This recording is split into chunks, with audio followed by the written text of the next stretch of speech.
Zdravím všechny, co se jinak tady to stres a vítejte u dalšího pokračování tohohle průběhu hodně kostrbatého Forzou Horizon 5. Aby jsme řekli celý proper jméno. Mám pocit, že když řeknu Forzou, tak jako Forza Horizon, Forza Motorsport, existuje nějaká jiná, nebo jestli nějakou jinou Forzu, ale když už Forza Horizon nebo Motorsport, tak kterou? Forza Horizon 5, don't worry. Yes. Tak jsem si pro dnešek zapojil ovladač, který bude fungovat tak jakože ale difficulty protivníků jsem si taky nastavil na takže se to vyváží.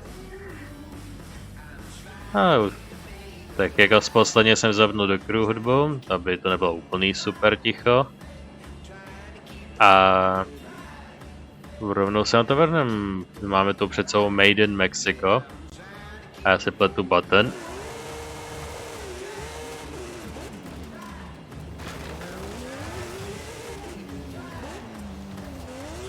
To odstartoval někam do zdi a tady byla cesta úplně jasná. One more time. Jsem si předpřipravil nové auto, který jsem si právě teď pořídil, což je jedno z těch pár, co ještě nemám.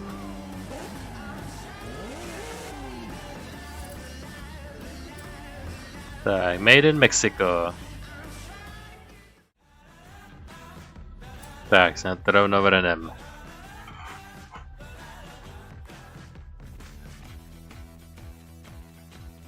Made in Mexico. Hey Rami, what's the plan? Cinematic. Okay, hear me out. Beautiful Mexican supercar, beautiful Mexican roads, promoting the Horizon Festival. Do we need promoting? The festival seems to be doing okay. All right. I'll find someone else. That is not what I said. Of course I'll help you. I knew I could rely on you. Let's go. Okay. Let's get moving. Get some speed, then turn into the countryside. Really see what this car can do.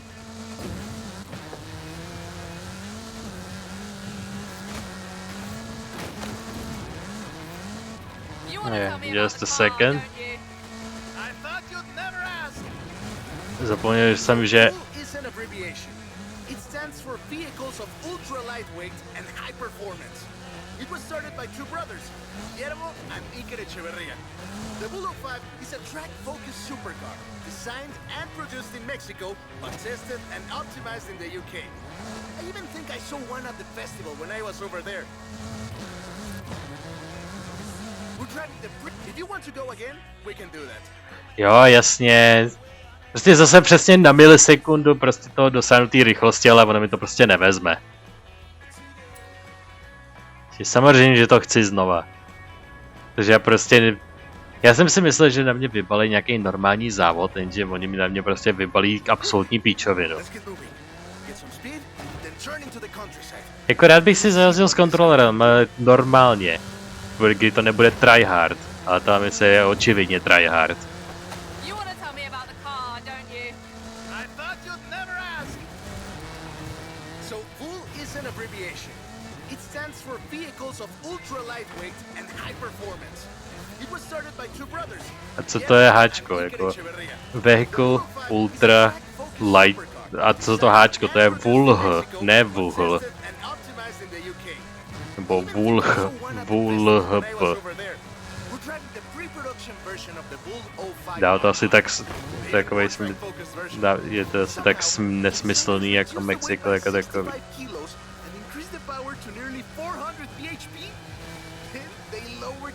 By 50 millimeters to drop the center of gravity and improve cornering.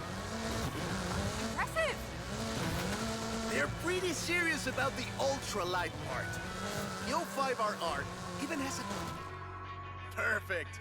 There's a couple of other things you can help out with, if it's not too much trouble. Oh, you're never going to let me live that down, are you? Call me.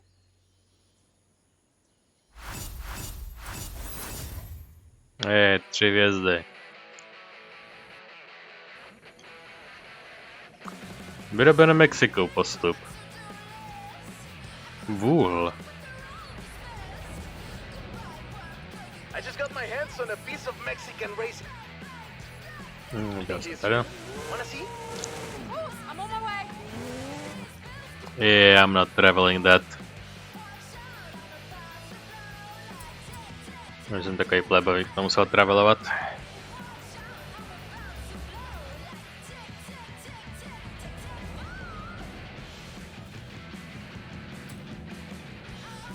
Number 2, Boogie in the Baja.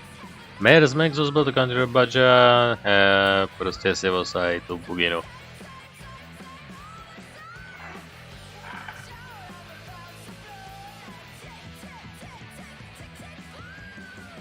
Let me guess. Today's episode of Mexican Automotive History with Ramiro is about the Baja 1000. You are very perceptive, my friend. This dune buggy was the first car to race here. Let's take it for a spin.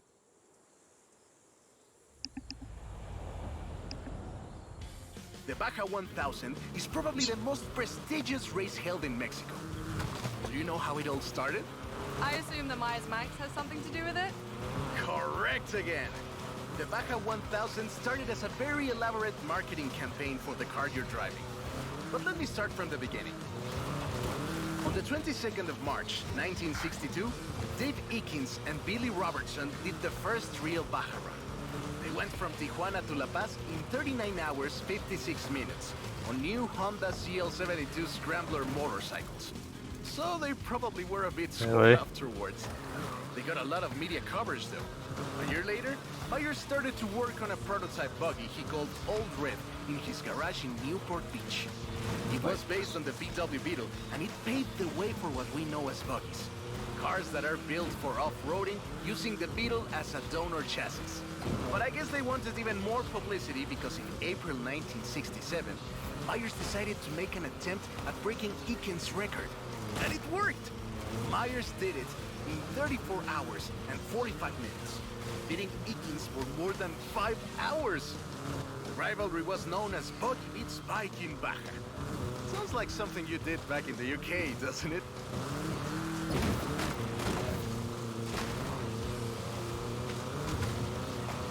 Come on.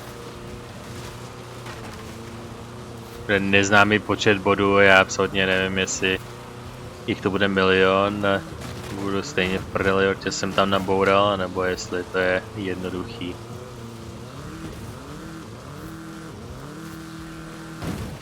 Jako history lesson pěkná.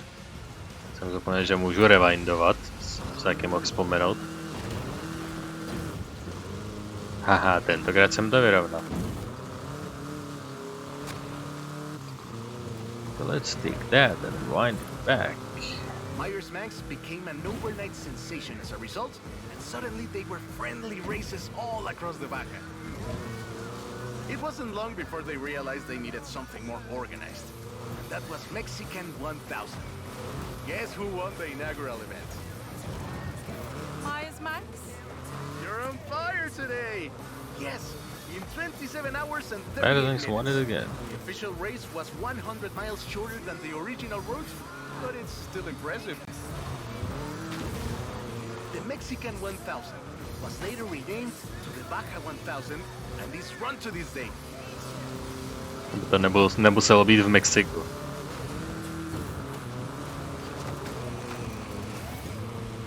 Což je naprosto pochopitelný. Kdyby to jmenovalo Mexico 1000, tak by to obligátně muselo být někde v Mexiku. Když je to Baja 1000, tak to je jenom jakože typ toho povrchu, nebo jakože jako styl toho závodu, což může být uskutečen v několika místech světa.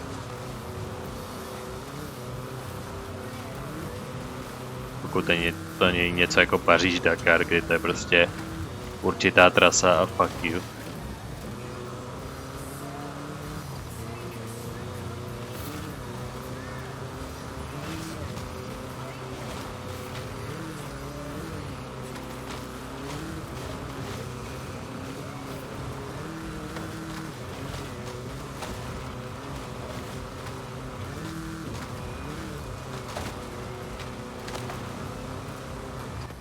There we go. Love that story. My Jen jsem mother se used nekoukal to na tell it čas. to me at least once a year.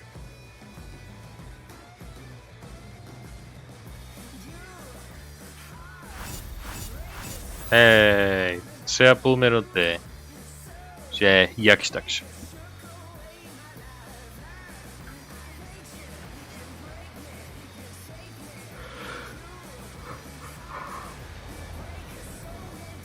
Hey, hey, go quick!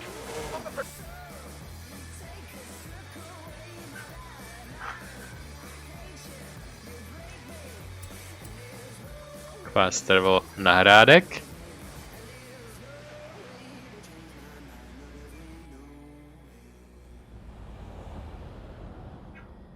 Fernando needs your help. Oh, okay. I'll be right there.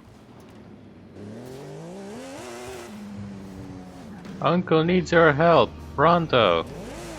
Okay.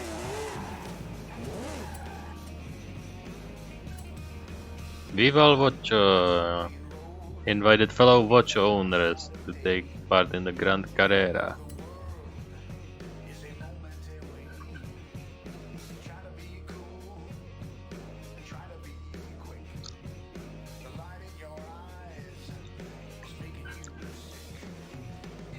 Oh, right. I get it now.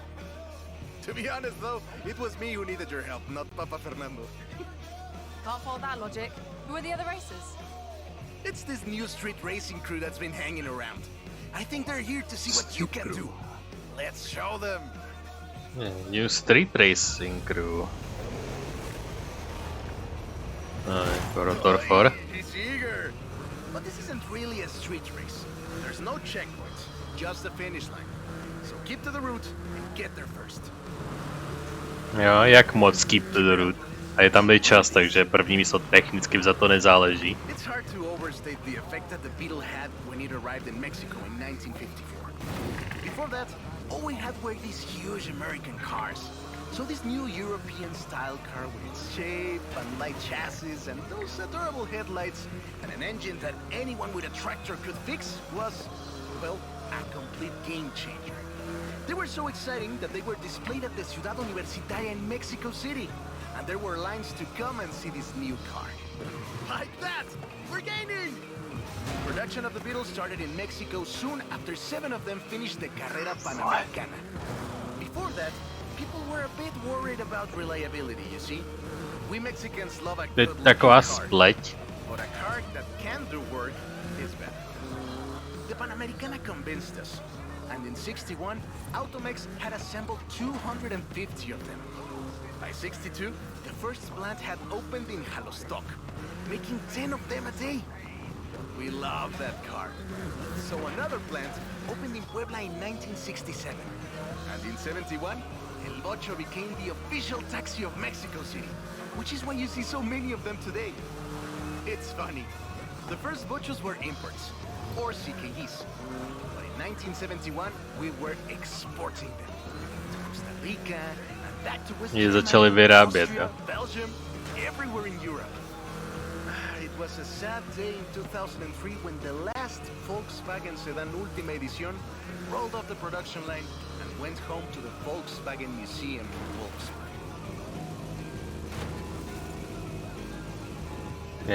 Proč to nejede, ty vole? Přísám, že tomu Volkswagenu starému prostě zhasl motor, vole. Že mu prostě vypověděl službu. That it eventually outsold the Ford Model T to become the world's best-selling car.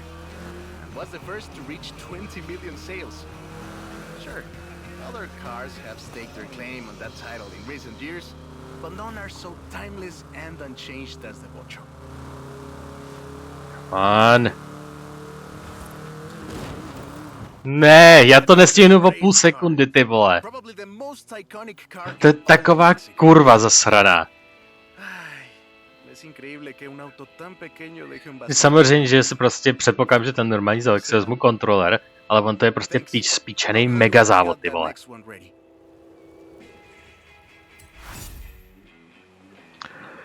Teďko tady mě bude sejřit s tím, vole, musím to najít znova, nějaký nový marker, než to budu muset retrajnout, ty vole. To je prostě takový píče. Mě zajímá, co máš říct. Si chci zajít ten předchozí, protože seš kurva.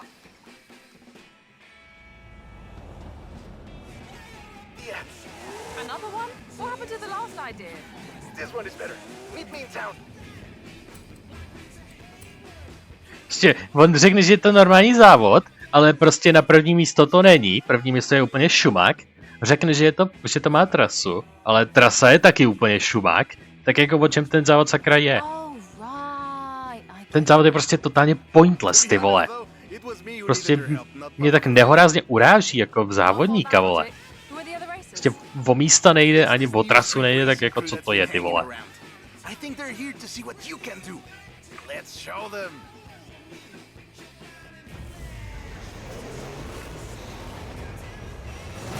Oi, he's eager. But this isn't really a street race. There's no checkpoints, just the finish line. Já bude to naprosto stejně. Že já odmítám, vole cheatovat celou tu mapu prostě tím, že prostě pojedu přímo a udělám to za 30 sekund zase, ty vole. Before that, all we had were these huge American cars. So this new European style car with its shape and light chassis and those adorable headlights and an engine that anyone with a tractor could fix was, well, a complete game changer. They were so exciting that they were displayed at the Ciudad Universitaria in Mexico City. And there were lines to come and see this new car. Nice overtake! Production of the Beatles started in Mexico soon after 7 of them finished the Carrera Panamericana. Before that, people were a bit worried about reliability, you see?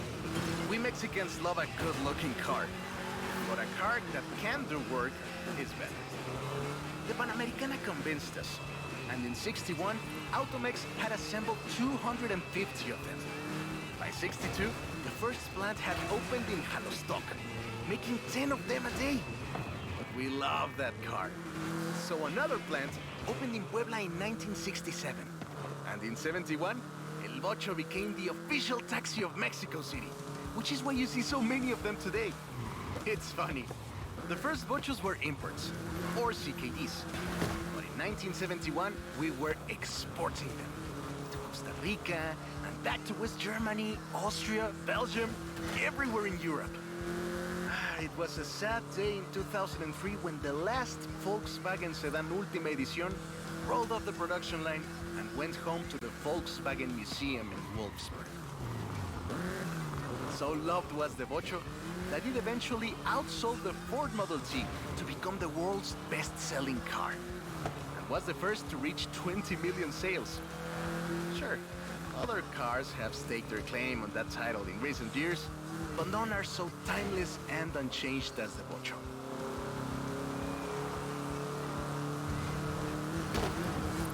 No. That is a great car. Probably the most iconic car in all of Mexico. Ay, es increíble que un auto tan pequeño deje un vacío tan grande. Adiós, sedan. Thanks. I'll call you when I've got that next one ready. No, výborně, můžeme zase pojet dál.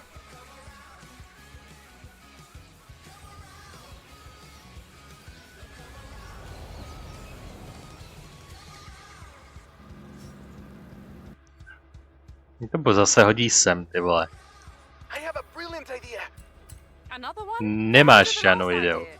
This one is better. Meet me in town.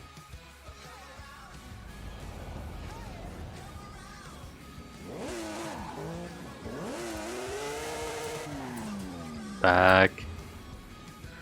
Punk said golf is also enjoy, which generation was the best. Ta, co byla moc v anterech a v undergroundech. Plus minus. Je to takový ten normální boxíkovej, relativně moderní, ale ne ten super moderní. Ale ani ne ten starý, potel ten křáp zasranej.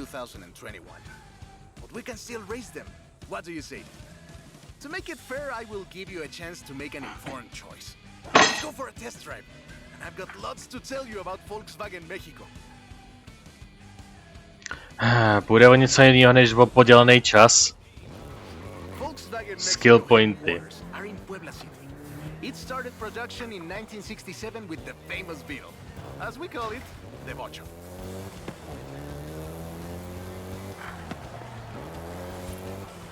VW made multiple attempts at replacing the famous Beetle with newer models, but all of them failed way short of achieving the production figures until the Volkswagen Golf came into play. Čekaj, tady mám koho dělat takhle body.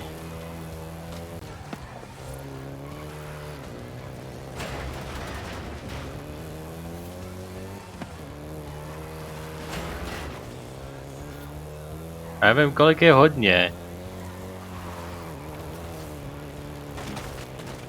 Já nevím, jestli se mám pohybovat řádu 10 000, nebo jestli to 500 je prostě normální. And had quite a few variations, including the Golf GTI you're driving right now.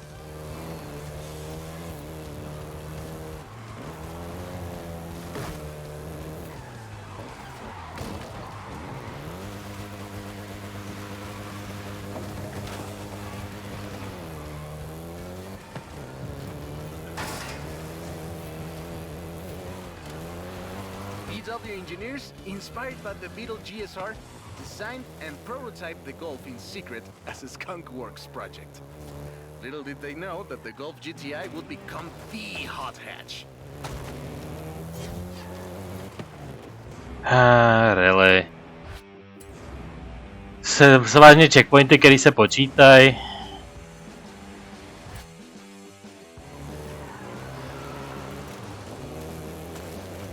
Tam nejsou ani indikovaný, protože prostě destination tam někde v prdeli a tady prostě randomá smoky.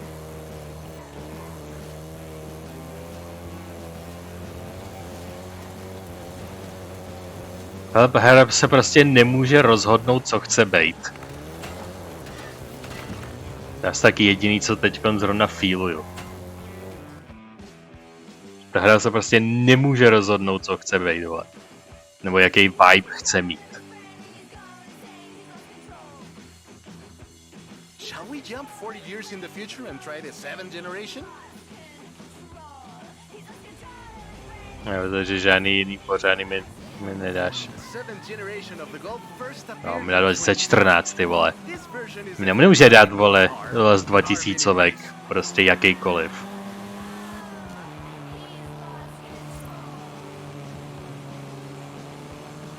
This was the fastest Golf in the range, with a 0 to 60 time of 5.1 seconds.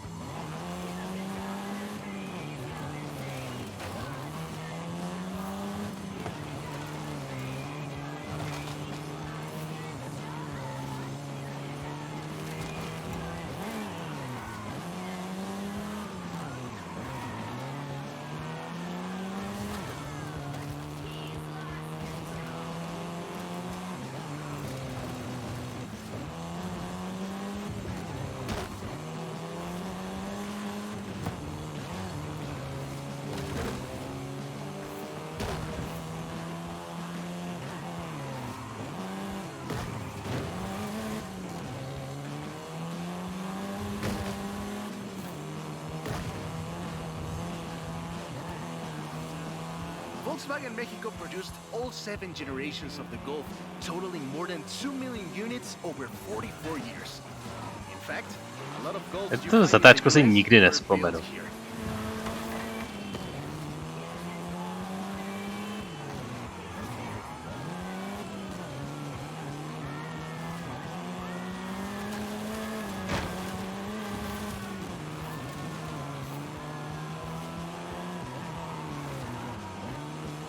Nevím, kolik chceš bodů, ale snad ti tolik bude stačit. 76 000, chce 50 000, to jsem dal.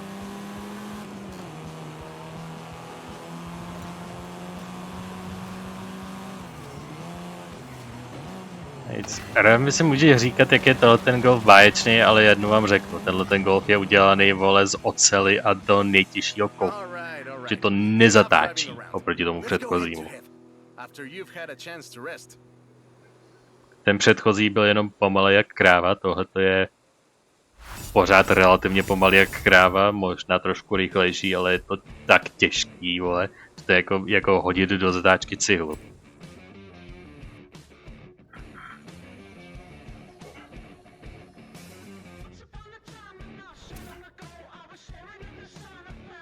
Jo, to old versus new, nebo new versus old.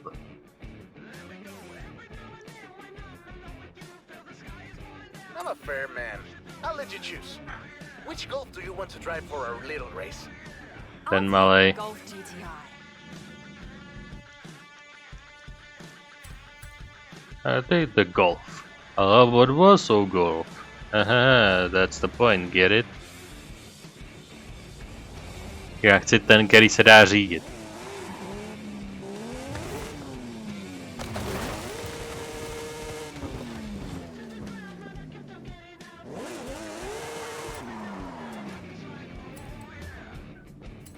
Timeless, třeba. Old versus new race, pick. Stejně to budu dělat to boje.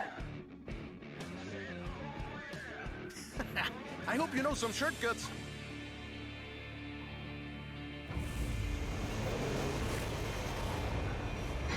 Třeba budu muset moc zajezdit normálně. Don't make me wait for too long.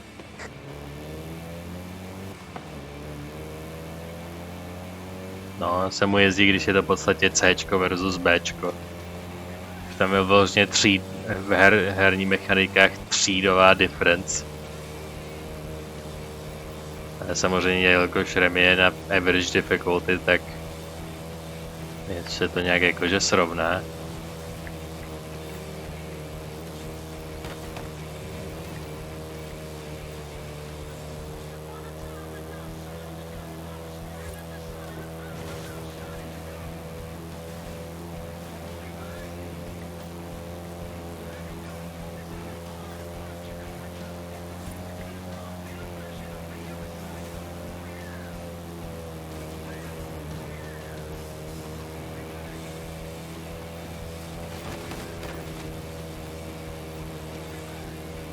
Aha, I see what you're doing, but you still can't win.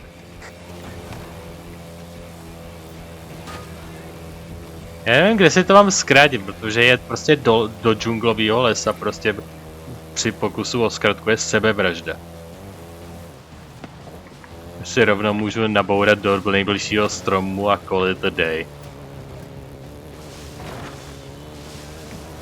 Tady to můžu zkusit.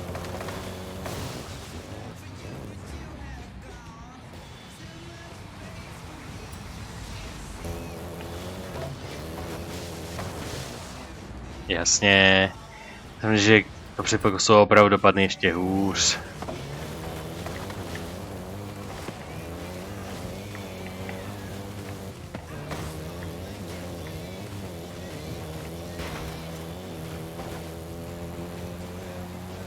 No tak. To je taková pomalá šunka. To je tak nehorazně pomalá šunka, ty vole, že to fakt nestihnu zase o pár sekund.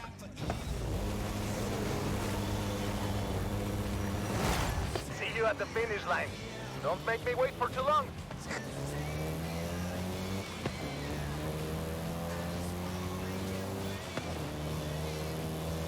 Když se podívat na mapu, kudy to vede? Mohl bych to vzít tudy technicky vzato, ale jde o to, jestli, že tady to mě zpomalí tolik, že nevím, jestli se to vůbec vyplatí. Si vždycky mačkám ten button, ty vole. Mohl zkusit ty SIčka střihnout. Že tady to zase nemá checkpointy, protože je to retardovaný.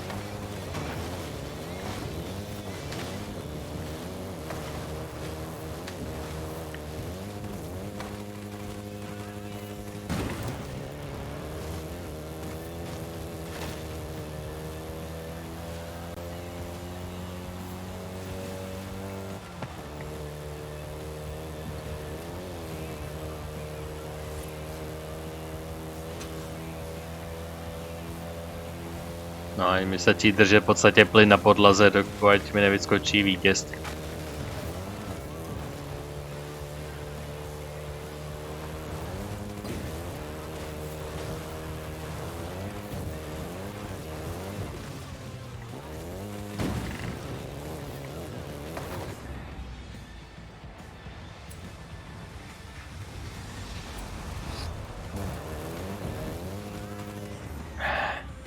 Tam prostě musí lehce zatočit dopravo, ale když si doleva. Je relativně rovný.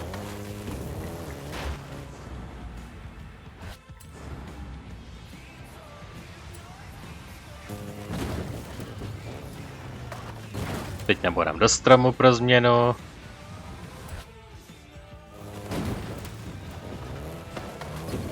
Zase naborám do stromu.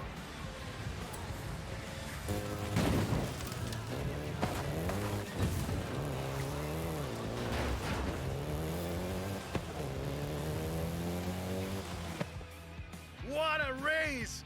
I am actually surprised the first generation still holds up. I'm sure you didn't cheat.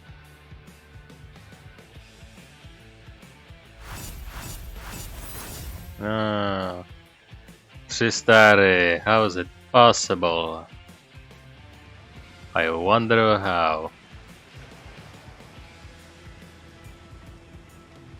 Jak mi řekne o věci, která je o dva eventy daleko.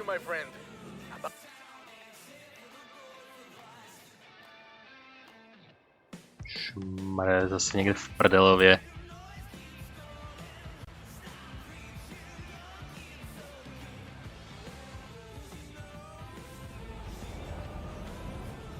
Up the old wolf in the swamp. Are we going to a zoo? A swamp? I'll pick you up.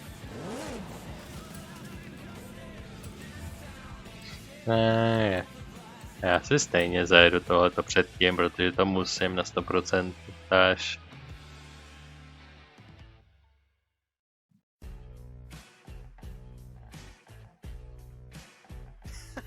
I hope you know some shortcuts.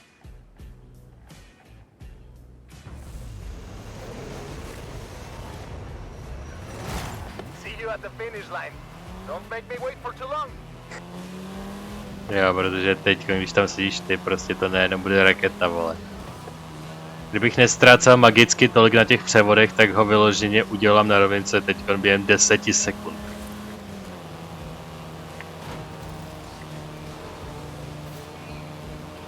No a s bohem.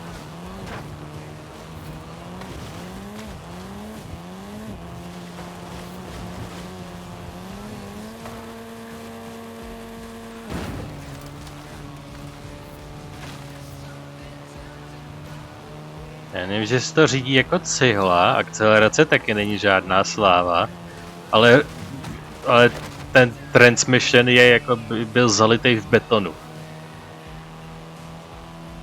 Prostě to řazení je prostě tak na nic.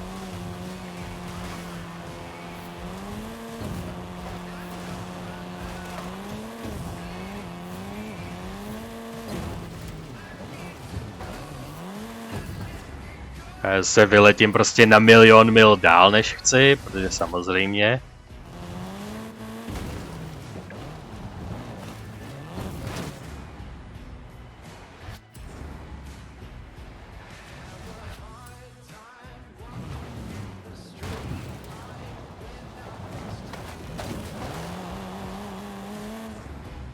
Já se zase otočím. Co? Tak já to zkusím na klávesnici. No, najednou prostě to projedu tak, jak chci. What a race! The difference 40 years makes.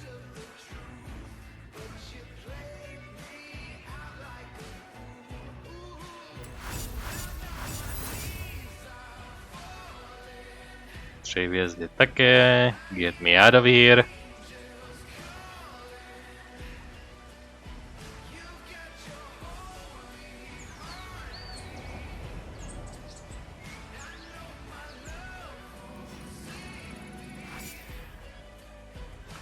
Já zase jsem tady někde v prdelově, když jsem tady vlezl odsud.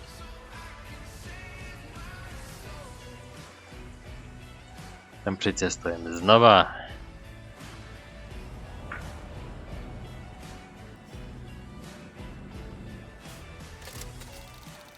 Já se rád tohle, jo, protože to za to určitě stojím, prodat. Já nechci. To budu vězně, bych ten go fakt dostal, vole. Chci jak jako continuovat. Wolf in the swamp, what could it possibly be? That's the old wolf. No, that's an old truck. The wolf is waiting for us at the swamp. That's an old truck, obviously. Jak jsi mohl myslet, že je to vlk? Haley asked us to clear some debris, and I've got just the car.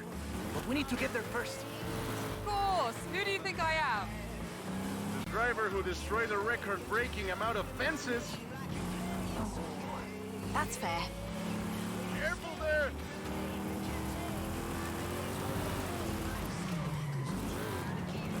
This car is too old for this kind of driving.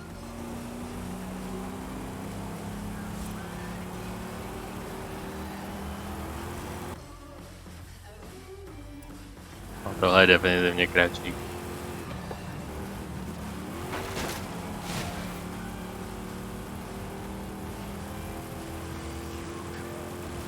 You get to explain to Haley why she's paying to repair my granddad's car.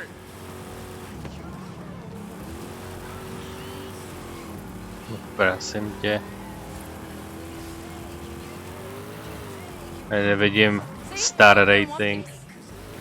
And gave me a few heart attacks.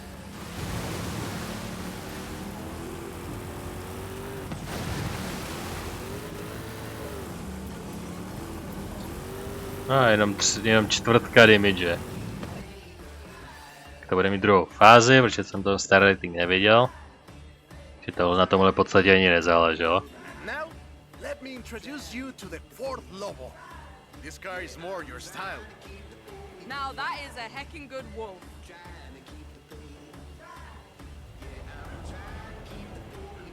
We call it Lobo here.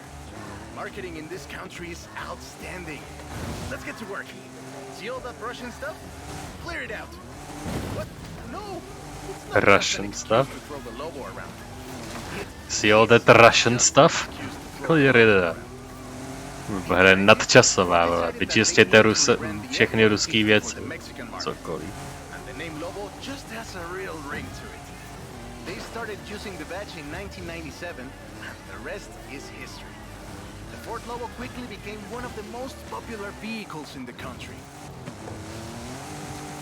Lobo is still used for the modern Rangers like the one based on the F-150 Raptor you're driving. But we don't just call it Lobo. No. We call it Lobo Raptor. So it's the same car? Now, there are loads of differences, like a dog and a wolf. Lobo only comes in XLT and with higher trim levels. The base version is still sold in Mexico as the F-150. The Lobo is the Elite F-150.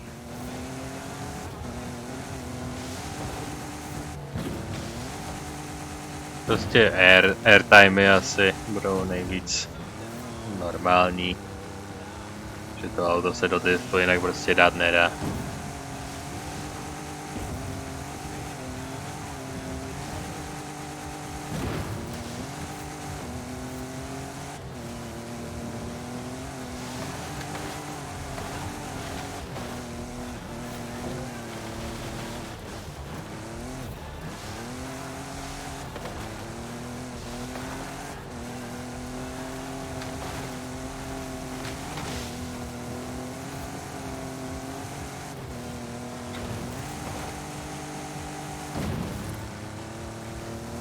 $50,000 na 3.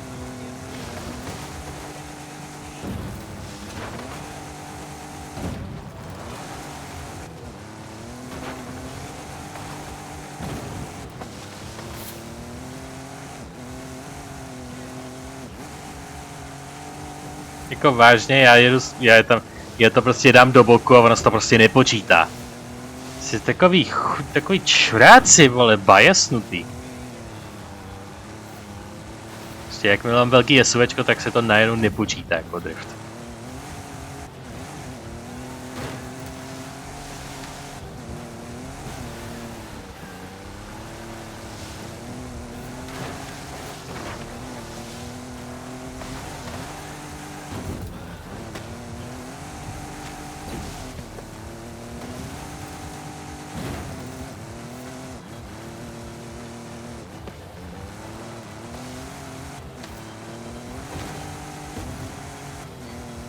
No, třeba 15 000 a to mám i bez toho multiplieru, takže... I'm good. A z těch 10 sekund si užiju. Boom. Chtěli byste ty 2000 na ty čísla, co?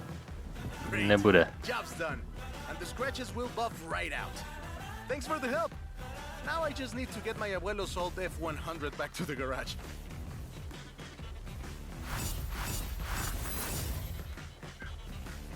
Hey, nailed it. Jak to nedokážu, to si nedokážu představit. Postup achievementem 77 ze 100. Whatever that means.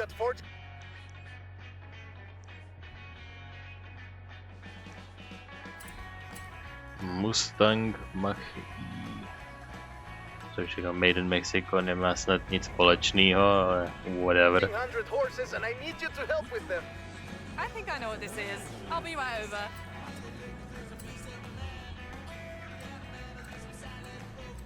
Muchos caballos. Příliš koní.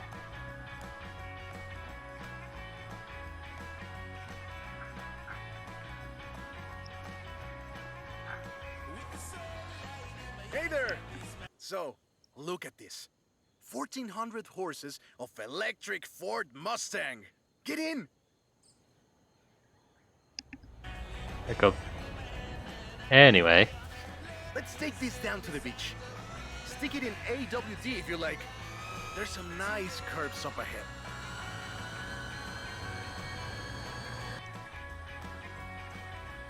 Jo, rovně to bude časově nejlukrativnější a pak to vzít tady, tudy, takhle. Possibly. Calm down. I know you like...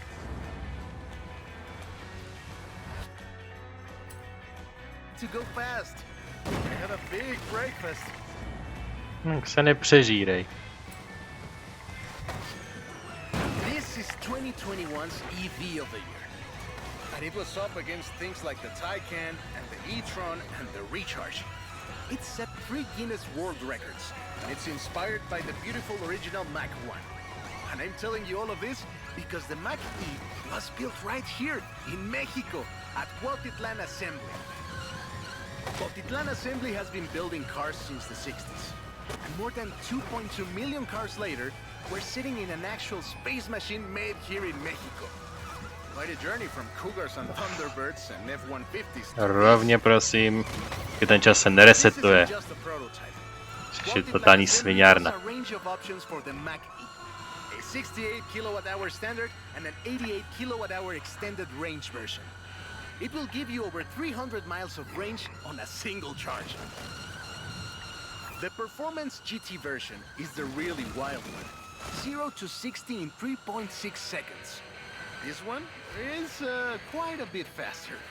Honestly, when I first tried it, I had to go and sit in a quiet room for a bit. And I've flown airplanes in a storm. Whoa! How do you make it go around corners like that? I'm really asking. It's wild tech. You can switch from all-wheel drive to rear-wheel drive at the touch of a button. And when you get into tuning, you can basically tweak every one of the 7 engines individually. Já na to bych musel zastavit, což je counterproduktivní. 160 miles per hour thanks to the aero tube. So what you're saying is, not bad for something that weighs more than that F-150 of yours. And there we go. Sunrise over the sea. Beautiful. But we're not done. There's one more thing to look at. I'll let you know as soon as I have found it. Done.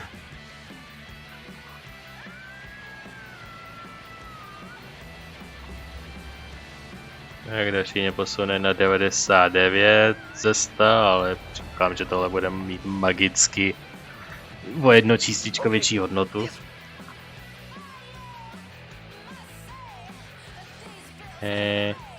Where the fuck are you? Boom.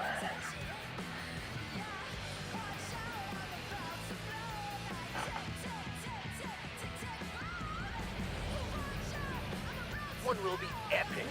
I found the Porsche Carrera. You know what that means? Racing? And what do you mean, found? In a barn, of course. And of course it's racing. Come meet me at Guanajuato.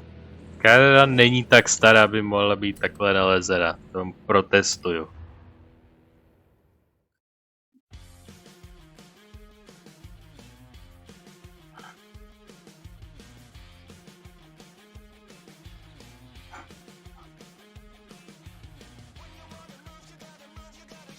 This beauty got her name from the Carrera Panamericana. The races Yeah. don't run anymore, but who can Una blame us if carrera. we take it out Good. one more time? Right?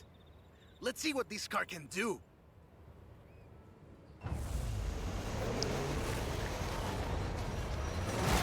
There's Jamin! Guess he wanted one last race. Let's do this! To je Jay, ne Jamin. Nemají stejný jméno.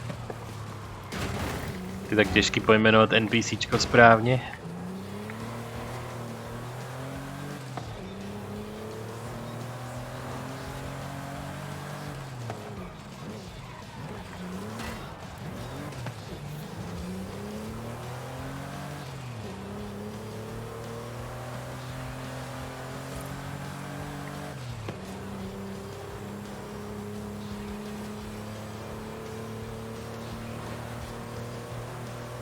Tak si zjezíme tady krajinou. To Bůh ví, jaký pravidlo ten závod má, protože to prostě nemůže být normální. Co checkpointy to nemá, takže jako to rovně po té hořejší, takže to nemá smysl nikde moc zkracovat. Amateurs to F1 drivers, men, women, professionals, anyone who had a car. Do you know anyone who participated? Aleja thinks Papa Fernando did, but she thinks Papa Fernando did everything. I know we used to go to the races with my grandfather. Ah, qué buenos recuerdos. 2,178 miles of the Pan American Highway run through Mexico. The race itself had 9 stages and lasted 5 days. But the sheer distance wasn't the only challenge. Constant changes in the elevation from sea level to 3 kilometers up. The most challenging road race in the world. There was no speed limit before 2012, and you'd see cars doing 180 miles per hour. Not that I know anything about that. The winner of the very first Carrera Panamericana was Herschel McGriff, who drove an Oldsmobile 88 at an average speed of 88 miles per hour. The Porsche Carrera got its name thanks to Hans Hermann, who won the small sports cars category in 1954. He drove the Porsche 550 Spider, came 3rd overall. He was sick before the race, and his tires came off at the start. He really pulled through against the odds. Porsche had 6 cars competing in 1954. Tak to projedeme znova.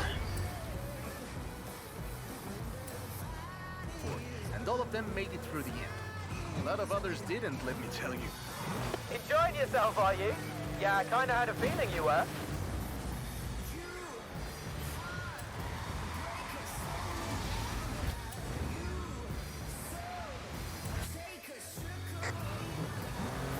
'54 was the last year the original Carrera Panamericana took place. No, konečně. It gave us the most famous Porsche model, the Carrera you're driving right now. The Carrera RS 2.7 was the first production street racing 911. It was built on the 911S 2.4, the fastest Porsche you could buy at the time, and a popular choice in the later Carrera Panamericana races. The race was revived in 1988 and ran to 2016, staying true to the original races with high-speed road stages. The routes for the race were carefully selected every year by planning committee and local government to ensure they were race-worthy. This is Jamin's exit. It's been fun, my friend. Take care. looking forward to seeing what you can do out there. Have fun now, yeah? Great race! Almost like we did a little Panamericana with a friend. Anyways, hope you had fun with this little stroll through cars hechos en Mexico. It was great. And let me know if you find any other cars like that.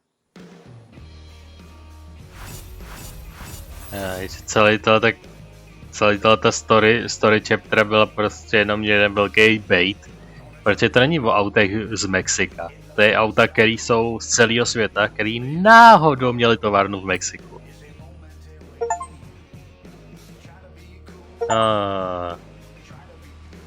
Achievement discovered. Vyroben v Mexiku a vůl za to, že jsem to dal na plný počet bodů.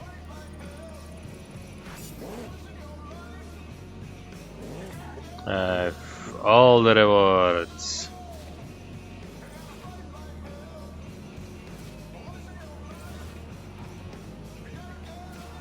A ne, mně to jde samo.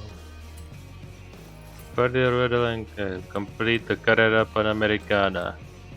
Complete the Made in Mexico chapter on any success level. All 3 stars on all chapters. Mayor's Manx Forza Edition. Brand new car.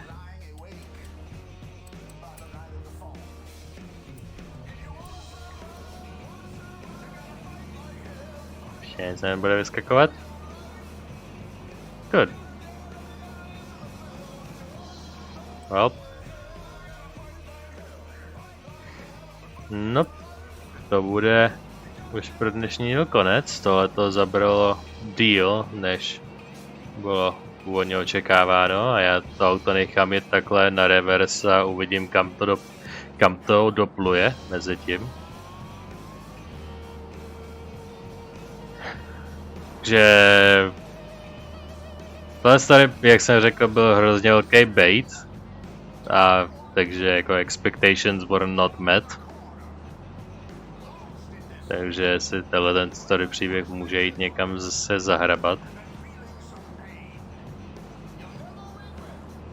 Čím víc hraju tu Forzu, tím víc nesnáším, jak se ta Forza nemůže rozhodnout, čím chce být. Takže prostě má několik různých vibeů a několik prostě stylů závodění, anebo několik typů sprintování v jedné hře. Prostě vždycky musím luštit v těch story eventech, jako jaký jsou pravidla tentokrát. Jako, je to z bodu do bodu B, nebo jsou checkpointy, na který mám dát pozor? Má to nějaký, jakože nevýjíždějí za silnice pravidla, nebo to můžu vzít prostě napřímo? Jako, tohleto všechno musím luštit.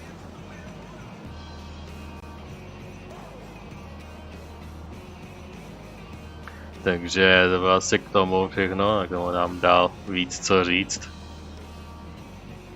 A dál než to ukončíme, tak tam ještě napadnu takovou jednu zpestřující věc, kterou bych mohl udělat. Brought to you by Genshin, of course. Ale no se bude muset počkat, než se auto úplně zastaví. A jak tak koukám, tak teď to bude zase lehce z kopce. Jako jak jsem viděl tam ten kopec, prostě na volnoběh, to nevím. Jemňou lince zatočím. Jsem relativně invested prostě v to, jak daleko to dojede na zařazenou zpátečku. Rovně. Dopředu.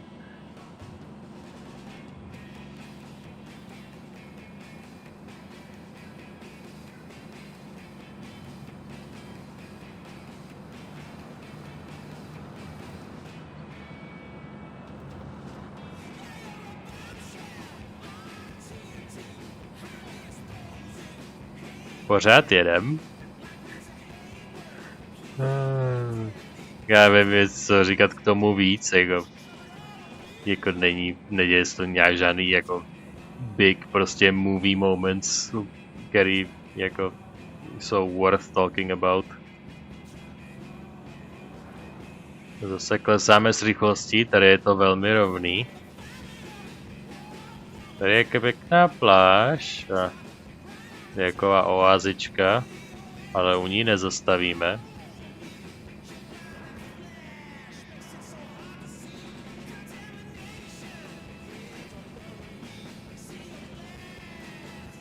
Ne, to ještě začne trošku zrychlovat. Tam u té budky možná.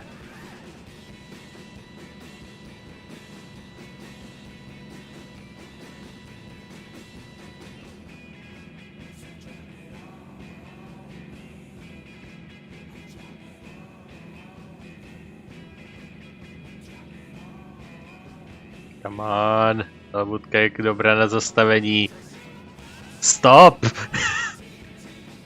No tak, zastav auto. 6, 5, 4,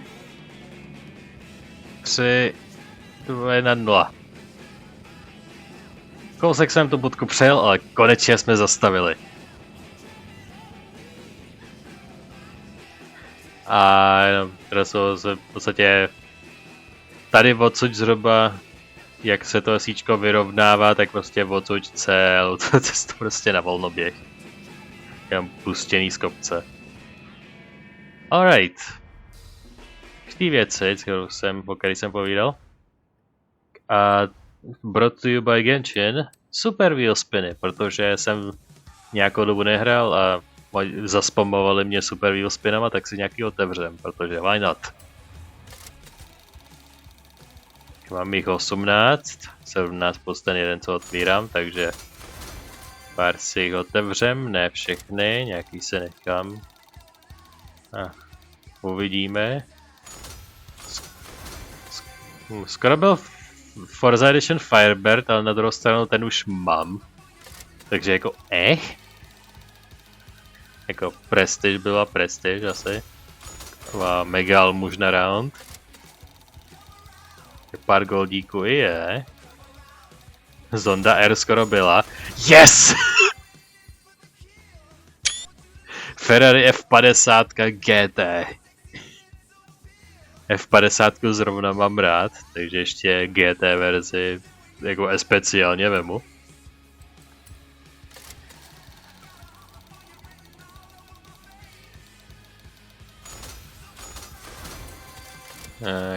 Další monies, kde pak se mohl zastavit. Sudá ten.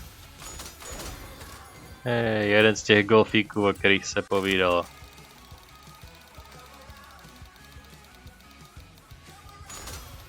Golden amount of money a pink jacket. A pravděpodobně poslední. A zase big money. Mám skoro 14 milionů. Tak, let's see.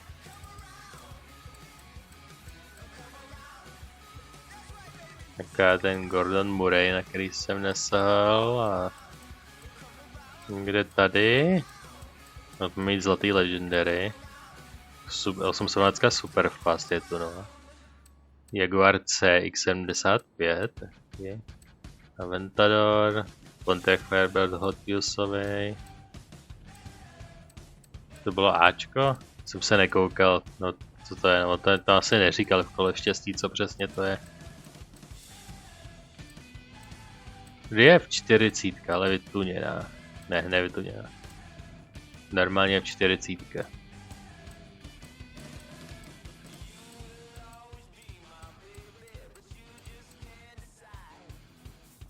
Fajn, kapituluju podle tohle a najdu z toho abecedně. Jaký to má skóre? Jo, S2, to je až takhle super rychlý.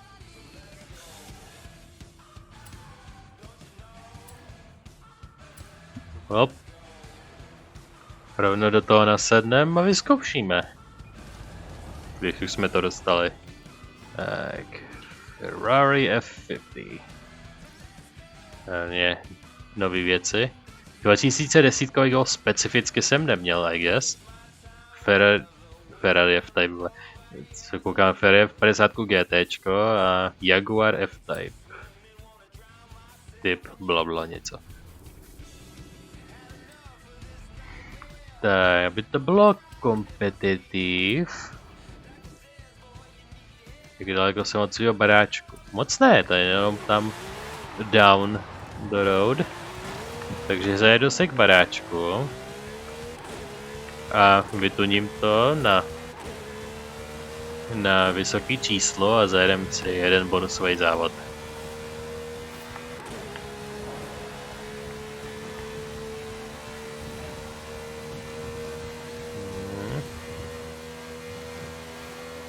Rychlost je po těch šunkách, co jsem měl, to teďka hodně satisfying.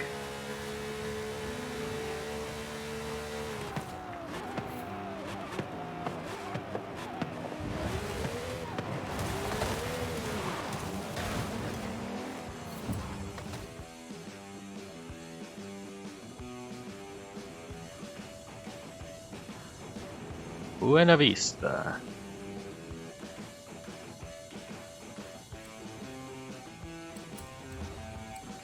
A přidali nějaký pneumatikový brandy nebo něco takového, bez tak.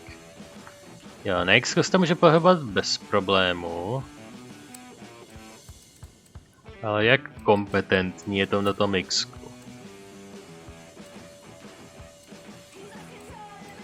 No, vzhledem k tomu, že to má z 0 na 100 ani ne za pod 4 vteřiny, tak moc ne. Z toho to poznám lehce.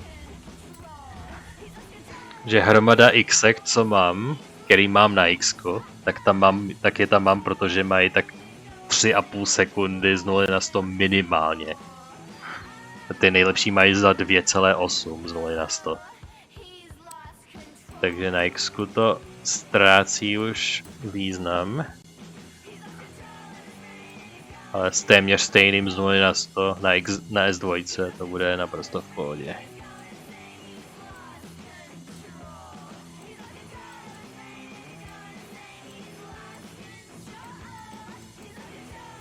Má nejvíc Gček, což znamená, že to prostě nejvíc zatáčí. Takže se mu odevzdám na milost jeho tuningu. Mám peněz jako želez, takže za to vyplátím těch 50 000. Give.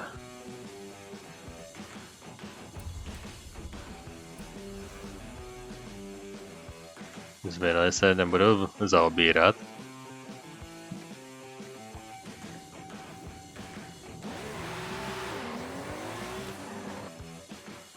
Tak, protože jsem masochista, tak si dám nějaký předpřipravený dirt závod. Takže mám to pár neudělaných kilometrů na výběr.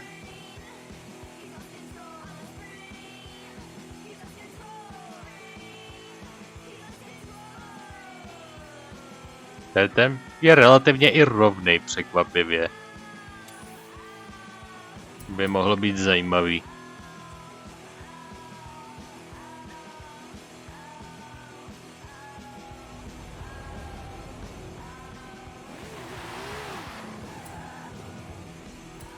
Enter, solo, tohle, to co řídím, let's go.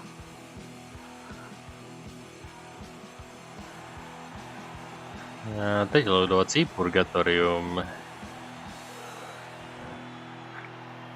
Jak dlouho strávíme v loadingu tentokrát?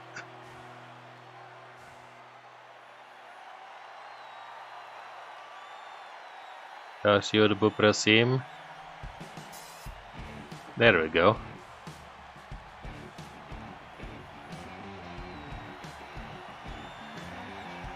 There we go. Jsme se někam nalodili dokonce.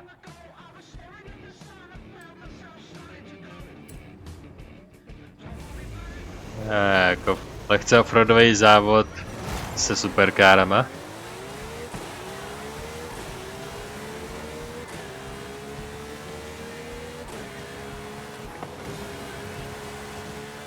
Wow.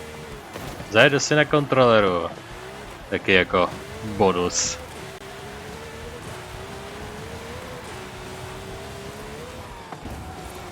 Tak, tady díky svým skillům naprosto v pohodě projedu dirtovou sekci, aniž bych měl problém. Zatímco jiní dále blíže nezmiňovaní lidé by leželi v prachu, v obláčku prachu a loužič se krve, potu a slz.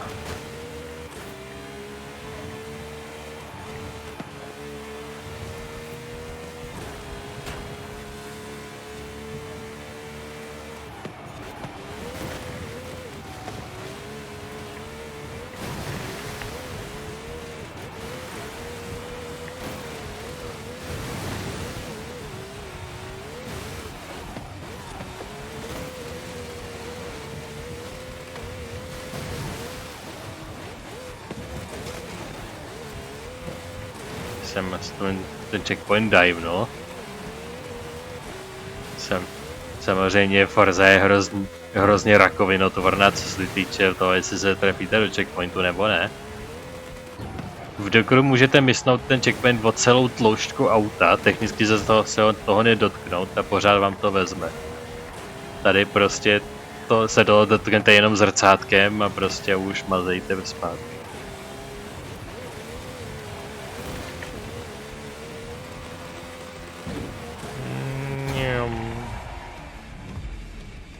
Jej.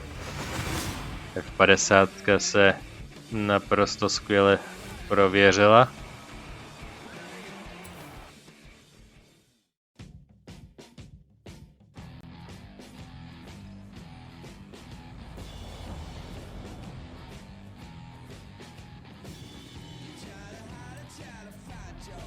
Well.